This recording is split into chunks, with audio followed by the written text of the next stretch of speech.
press the bell icon on the YouTube app and never miss an क्या देख रहे हैं आप? ये जो कनाडा और भारत के बीच में एक टसल चल रही है, और सबसे बड़ी बात जो कई लोगों ने कही पाकिस्तान में भी और भारत से भी, जो मेरे दोस्तों से बात होती है, वो ये कि किसी कहना चाहिए कोई सेनेटर या कोई पार्लियामेंटेरियन नहीं, बल्कि प्राइम मिनिस्टर सीधे सीधे कनाडा के इस किस्म के एलिगेशंस लगा रहे हैं। क्या लग रहा है आपको? क्या घबराहट क्या है कनाडा में?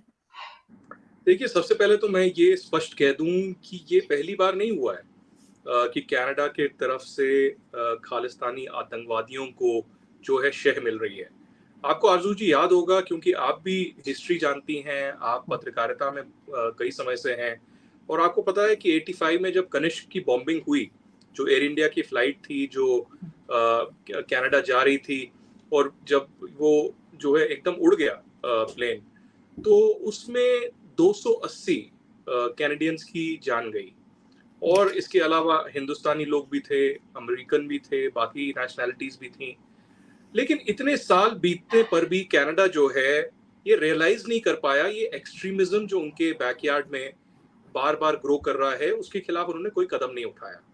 मैं आपको याद दिलाना चाहूंगा, जब इंदिरा गांधी भी प्राइम मिनिस्टर थी या बाकी प्राइम मिनिस्टर थे, उन्होंने भी बार बार कनाडा के साथ डॉजियर शेयर किए, एविडेंसेस दी कि आप जो बब्बर खालसा है या बाकी आतंकवादी संगठन है, इनको शह मत दीजिए, इनको आप पॉलिटिकल अजाइलम मत दीजिए, क्योंकि ये हमारे लिए तो पहले प्रॉब्लम कर चुके हैं, लेकिन हम तो इनसे निपट लेंगे, लेकिन ये आपके लिए तबाही मचा लेंगे। और वही तबाही आजकल कनाडा की सड़कों पर दिख रही है। तो मुझे लगता है जस्टिन ट्रूडो का जो ये स्टेटमेंट है, ये बहुत ही गलत है। ये एक एस्केलेशन है डिप्लोमेटिक तौर पर, क्योंकि इससे पहले अगर इनके पास कोई एविडेंस हो। सभी को जय हिंद दोस्तों, आप सभी का हार्दिक स्वागत है जय हिंद रिएक्शंस पे। तो आज हम आपके लिए बहुत ही स्पेशल और एक इंटरेस्टिंग वीडियो लेकर आए हैं, जिसमें आप देखेंगे पाकिस्तान की मशहूर पत्रकार और हम सबकी चहेती आरजू काजमी जी, और उनके स्पेशल गेस्ट होंगे आदित्य राज कोल साहब, जो कि एक जबरदस्त जर्नलिस्ट हैं और एक कंसल्टेंट हैं, और खासकर भारत की इंटरनल सिक्योरिटी पे बहुत ही जबरदस्त नॉलेज रखते हैं। और ये दोनों बात करेंगे भारत और कनाडा के रिश्तों पे। तो ये वीडियो जितनी इंटरेस्टिंग होगी उतनी ज्यादा नॉलेजेबल होगी, तो इसे अंत तक देखें, आपको बहुत कुछ जानने को मिलेगा। और चैनल पे नए हैं तो चैनल को सब्सक्राइब कर दें, ताकि आपको इसी लेटेस्ट इंटरेस्टिंग वीडियोस देखने को मिलती रहे। तो चलिए साथ मिलकर ये वीडियो देखते हैं। जय हिंद, जय भारत। तो इनको हिंदुस्तान के प्रधानमंत्री के सामने, एक्सटर्नल अफेयर्स मिनिस्टर के सामने, नेशनल सिक्योरिटी एडवाइजर के सामने ये रखना चाहिए था एट डिफरेंट लेवल्स। इंडिया और कनाडा के बहुत मजबूत रिश्ते रहे हैं, पीपल टू पीपल कांटेक्ट रहे हैं, बट उसके बावजूद जस्टिन ट्रूडो ने हाउस ऑफ कॉमन्स में, पार्लियामेंट में सामने बोला कि जो एजेंट्स ऑफ इंडिया हैं उनके खिलाफ एलिगेशंस हैं कि उन्होंने ये किया है। हरदीप सिंह निज्जर जो है खालिस्तानी आतंकवादी, उसको मारा है। पहले तो मैं ये स्पष्ट कर दूं फिर से आरजू जी कि हरदीप सिंह निज्जर कोई सेंट नहीं है, कोई भगवान नहीं है, कोई अल्लाह नहीं है। हरदीप सिंह निज्जर गुरु नानक नहीं है, जो उसको दिखाने की कोशिश कर रहे हैं कि भाई वो एक्टिविस्ट था, वो बिल्कुल खून खराबी में विश्वास नहीं रखता था। ये बिल्कुल गलत है। इंडिया के पास कई ऐसे सबूत हैं, हरदीप सिंह निज्जर के वीडियोस हैं, पिक्चर्स हैं, जिसमें वो AK-47 पाकिस्तान में तो दिख ही रहा है बहुत सारे बाकी खालिस्तानियों के साथ। वो ब्रिटिश कोलंबिया में भी AK-47 लेके घूम रहा है और आर्म्स ट्रेनिंग दे रहा है लोगों को ओपनली। और पिछले 6 से 7 साल से इंडिया बार बार उनको कहता रहा, कैनेडियंस को, कि इस पे एक्शन लो, लेकिन कोई एक्शन नहीं ले रहा। और उनको कोई मजबूरी भी नहीं है कोई एक्शन लेने की, क्योंकि अब सिखों की पॉपुलेशन वहां इतनी ज्यादा हो गई है और उनको इतना रेडिकलाइज किया गया है कि जस्टिन ट्रूडो के खुद हाथ बंधे हुए हैं। जो NDP जगमीत सिंह उनके पार्टनर हैं, वो उनको कुछ करने नहीं दे रहे। और जैसा आपको पता होगा, क्योंकि आप पाकिस्तान में हैं, हिलरी क्लिंटन ने आज से 10 साल से पहले कहा था कि if you nurture and if you don't take any action on snakes on your backyard, then the same snakes will bite you। और यही कनाडा के साथ होगा। हम अफगानिस्तान और पाकिस्तान को तो बहुत कोसते हैं, तालिबान को बहुत कोसते हैं, लेकिन जो ऐसे देश जो बाहर दिखावा करती है कि हम तो डेमोक्रेसी में और इंटरनेशनल रूल ऑफ लॉ में बिलीव करते हैं, लेकिन पीछे आतंकवादियों को शह भी देते हैं और उनको इस्तेमाल भी करते हैं अपनी फॉरेन पॉलिसी की तरह, जैसे अमेरिका ने भी किया मुजाहिदीन को अफगानिस्तान में, तो वैसे कनाडा खालिस्तानियों को as a foreign policy tool इस्तेमाल कर रहा है हिंदुस्तान के खिलाफ, लेकिन ये ज्यादा दिन चलने नहीं वाला। बिल्कुल आप सही कह रहे हैं, बल्कि यही मैं आपसे बीच में पूछने भी वाली थी कि कई बार हमने देखा कि जिस तरह की स्टेटमेंट्स आई पन्नू की तरफ से, वो एक और जो वहाँ पे मौजूद है खालिस्तानी लीडर या खालिस्तान को जो सपोर्ट करता है, उसको उसने ये तक कहा कि जितने हिंदू कम्युनिटी है वो सॉरी वो सारे यहाँ से निकल जाए कनाडा से। इस किस्म की बातें की जिसपे कि कोई भी आम अगर गवर्नमेंट होगी तो वो जाके उसको अरेस्ट कर लेगी, लेकिन कनाडा में ऐसा नहीं हुआ। और अगर मैं किसी काफी टाइम से मैं अगर किसी अपने इंडियन फ्रेंड से या किसी से बात करूं और वो कहते हैं जी कोई बड़ी बात नहीं है, कनाडा में हो रहा है, हमारे यहाँ नहीं हो रहा, होता रहे, तो क्या ऐसा नहीं है कि आपकी गवर्नमेंट ने और आप लोगों ने भी इस चीज को बहुत हल्के में लिया कि ठीक है कनाडा में अगर कोई इस किस्म की एक्टिविटीज हो रही हैं खालिस्तान को लेके, चाहे पाकिस्तान की तरफ से तो खैर हमेशा सपोर्ट रही, मैं कभी भी इनकार नहीं करूंगी, यहाँ से अभी भी बड़ी वाह हो रही है टीवी चैनल्स पे, लेकिन ये है कि आप लोगों ने क्यों इस चीज को बहुत ज्यादा लाइटली लिया कि ठीक है हो रहा है तो होने दो, उसको पहले ही स्ट्रिक्टली अगर किया होता या जो आजकल उनके घर और बाकी चीजें सील की जा रही हो पहले कर दिया होता तो आपके ख्याल से कुछ बेहतर नहीं होता? देखिए, बहुत अच्छा सवाल पूछा आपने आरजू जी, और इसका मैं स्पष्ट सच्चाई से और स्टैटिस्टिक्स के साथ आंसर दूंगा।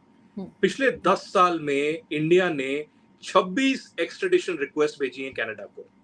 एक भी एक्सट्रेडिशन रिक्वेस्ट कैनेडियन की सिक्योरिटी एजेंसीज ने या प्राइम मिनिस्टर्स ऑफिस ने उसमें रजामंदी नहीं की है।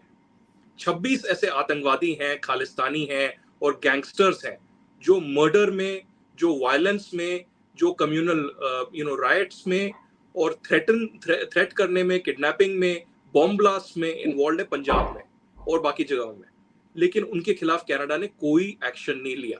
ना उनको अरेस्ट किया, ना उनको डिटेन किया, ना उनके पीआर या सिटीजनशिप को एंड किया और ना ही उनका एक्सट्रेडिशन हुआ। तो कहां से एक्शन होगा? और ये जो आपने गुरपतवंत सिंह पन्नू की बात की, ये इसके पास ड्यूल सिटीजनशिप है जहां तक मुझे पता है। ये कनाडा का भी सिटीजन है, ये अमेरिका का भी सिटीजन है। और अगर कनाडा जो जस्टिन ट्रूडो हैं वो पार्लियामेंट में आते हैं और कहते हैं जी हम इंटरनेशनल रूल ऑफ लॉ में बिलीव करते हैं, हम डेमोक्रेसी में बिलीव करते हैं, वो जो यूएनजीए के लिए निकलते हैं वहां भी बोलते हैं जी हम इंटरनेशनल रूल ऑफ लॉ में बिलीव करते हैं। अगर आप करते हैं इंटरनेशनल रूल ऑफ लॉ में बिलीव, तो एक्सट्रेडिशन क्यों नहीं कर रहे आप? This is a test case for Canada कि आप जस्टिन ट्रूडो, गुरपतवंत सिंह पन्नू को इंडिया के हवाले कीजिए। इंडिया ने तो आपको सारे सबूत दिए हैं। पिछले 5 से 10 साल से पन्नू हर हफ्ते एक वीडियो बना रहा है, हर हफ्ते जो है धमकी दे रहा है। उसने प्रधानमंत्री मोदी के खिलाफ धमकी दी, उसने एनएसए अजीत डोवाल के खिलाफ धमकी दी, उसने फॉरेन मिनिस्टर जो भारत के हैं जयशंकर उनके खिलाफ दी और अमित शाह जो होम मिनिस्टर हैं उनके खिलाफ दी। उसके बाद उसने कनाडा में, यूएस में, ऑस्ट्रेलिया में और यूके में पोस्टर्स छापे इंडियन हाई कमीशन और इंडियन एम्बेसडर्स के खिलाफ और जो काउंसिल जनरल हैं उनके खिलाफ, और बोला कि किल इंडिया। इसका सीधा मतलब है कि ये टारगेट है इंडियन एम्बेसडर और इंडियन डिप्लोमैट्स। और यही नहीं, मेरी पर्सनल स्टोरी भी है आरजू जी, क्योंकि मैं खालिस्तान पे, काउंटर टेररिज्म पे, जो कश्मीर में आतंकवाद है या पाकिस्तान से जो होता है उस पर बार बार रिपोर्ट करता आ रहा हूँ पिछले 15 साल से। तो कई सालों से पन्नू जो है मुझे टैग करता रहता था ट्विटर पे, मैं उसको जवाब नहीं देता था, मैं ब्लॉक कर देता था। लेकिन उसको जब फ्रस्ट्रेशन हुई होगी और मैं जब एक्सपोज किया खालिस्तान की बहुत सारी ऐसी स्टोरीज कि भाई आपको पाकिस्तान ऐसा ऐसे पैसा मिलता है, कनाडा का जो डीप स्टेट है आपको सपोर्ट करता आया है, कनाडा में ओवरली जो पॉलिटिकल पार्टीज हैं वो आपको सपोर्ट करती हैं। तो मई 2020 में इसने मेरे 2 ऐसे संपर्क वाले जो एडिटर्स हैं, एजेंसी फ्रांस प्रेस जो है AFP, उसके जो साउथ एशिया के यहाँ के न्यू दिल्ली के चीफ फोटोग्राफर थे, उनको फोन किया।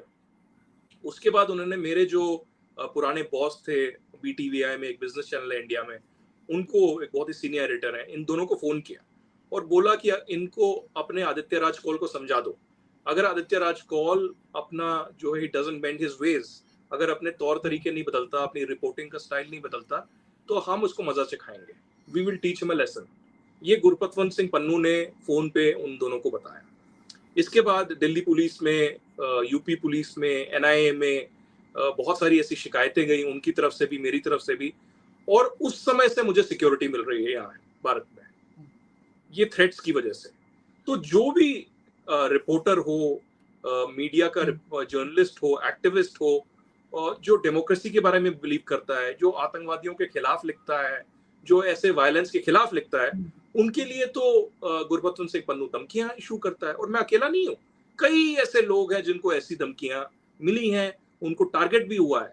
और हरदीप सिंह निज्जर और गुरबचन सिंह पन्नू बहुत सारे ऐसे गैंगस्टर्स के कांटेक्ट में हैं और कॉन्ट्रैक्ट किलिंग के उनको जो है पैसे देते हैं और कहते हैं कि अगर आपने ये कर दिया तो आपको इतना पैसा मिलेगा।